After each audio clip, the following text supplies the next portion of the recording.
India has decided to do away with its archaic labour laws. In its bid to fast-track reforms, the government will whittle down 44 labour laws to just 5. Experts have hailed the move, saying it's business-friendly.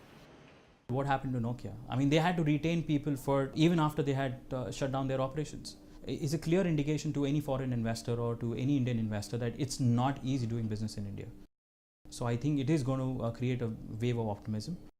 People are going to be less pessimistic, saying that, okay, I can do this, and if it doesn't work out, at least I have the option of exiting.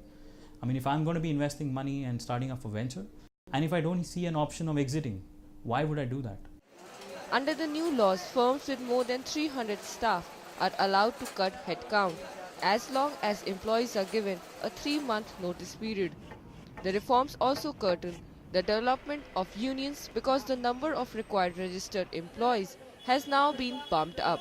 One of the biggest bottleneck in industrial sector has been the labor issues. So at the same time, government realized they can actually dispense away with a lot of things to make it easy for doing business in India.